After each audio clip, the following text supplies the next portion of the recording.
Marble मंडी में marble थप्पियों के बीच दबने से मजदूर की मौत हो गई है। बड़ी खबर इस वक्त आपको बता रहे हैं। मेडिकल जांच के बाद मजदूर को मृत घोषित कर दिया गया है। केलवा थाने के नाकोड़ा मार्बल पसंद की घटना है ये। दो पक्षों में समझाइश के बाद मुआवजा राशि पर सहमति बन गई है। केलवा थाना क्षेत्र के पशु मार्बल मंडी में मार्बल के नीचे दबने से मजदूर की मृत्यु हो गई थी। घटना के बाद नाकोड़ा मार्बल फैक्ट्री में अफरा तफरी मची। मौजूद वहां पर कर्मचारी घायल श्रमिक को अस्पताल लेकर पहुंचे, लेकिन मेडिकल परीक्षण के बाद चिकित्सकों ने उसे मृत घोषित कर दिया। सूचना मिलने के बाद मृतक के परिजन वहां पहुंचे। मुआवजे की मांग हो रही है। कुछ देर दोनों पक्षों के बीच आपसी बातचीत के बाद मुआवजा राशि तय हुई।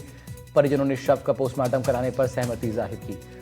केलवा थाना अधिकारी लक्ष्मण राम बिश्नोई ने परिजनों से लिखित शिकायत लेकर शव का पोस्टमार्टम करवाया और शव परिजनों को सौंपकर जांच अब आगे की शुरू कर दी गई है।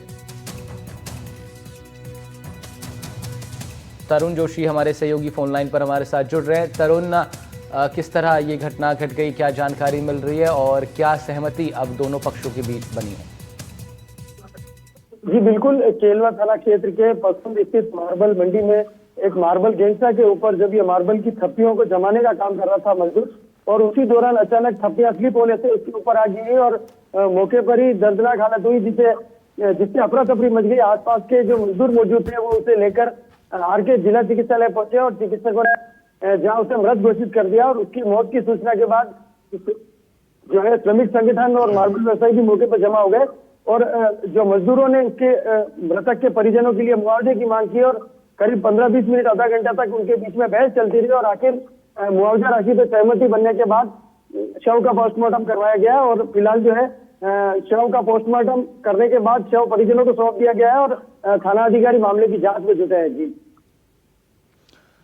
क्या अब सहमति बनी है दोनों पक्षों के बीच? तरुण, देखिए फिलहाल प्रारंभिक तौर पे जो है दोनों एसोसिएशन, जो मजदूरों का जो एसोसिएशन है और गैंगस्टर एसोसिएशन है, दोनों के बीच जो सहमति बनी है, एक परिवार के एक सदस्य को नौकरी देने और जो नकद मुआवजा राशि है उसकी एफडी कराने की बात हुई है फिलहाल। और बाकी तो जो नियम है, नियम के अनुसार सहमति दी गई है। ठीक है, शुक्रिया तरुण आपका तमाम जानकारी के लिए। बढ़ते हैं आगे।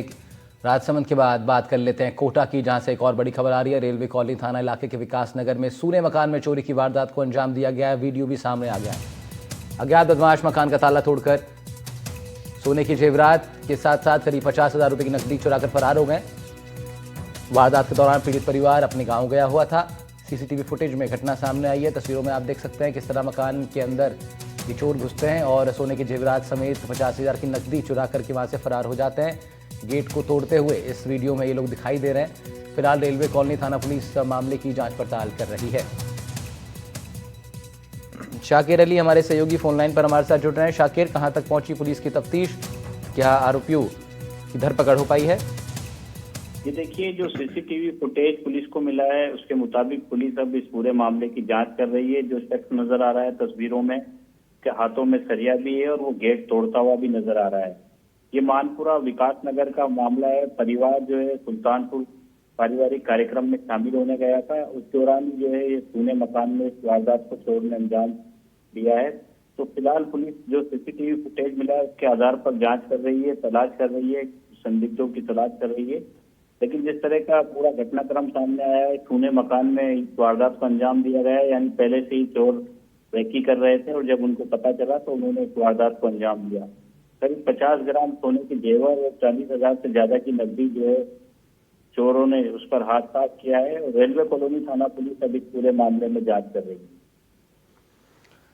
शाकिर, पुलिस इस मामले में निश्चित रूप से दबाव इसलिए भी महसूस कर रही होगी क्योंकि बीते दिनों में काफ़ी चोरी की वारदातें सामने आते रही हैं। किस तरह चोरों के जो हौसले हैं वो इतने बुलंद हो गए हैं पुलिस की पैनी नज़र के बावजूद भी? देखिए, बिल्कुल एक और चीज है कि जैसे ही सर्दियों का मौसम शुरू होता है, तेज सर्दी जब होने लगती है तो चोरी की वारदातों में भी बढ़ोतरी देखी जाती है, क्योंकि रात के समय में जो है पूरे जो इलाके हैं वो सूने हो जाते हैं, लोग अपने घरों में जो है दुबक जाते हैं और इस दौरान ही जो है चोर जो है उसका फायदा उठाते हैं। इस मकान की रेकी की जा रही थी और जैसे ही उनको लगा कि यहाँ पर अब कुछ सुनसान हो गया है तो उन्होंने देर रात इस वारदात को अंजाम दिया हालांकि सीसीटीवी कैमरे में कैद जरूर हो गए तो, लेकिन फिलहाल पुलिस के हाथ नहीं लगे हैं। पुलिस अब सीसीटीवी फुटेज के आधार पर जांच कर रही है और जो संदिग्ध लोग हैं इलाके के उनसे भी पूछताछ की जा रही है। ठीक है शाकिर, शुक्रिया आपका तमाम जानकारी के लिए। शाकिर अली तो जानकारी दे रहे थे हमारे सहयोगी।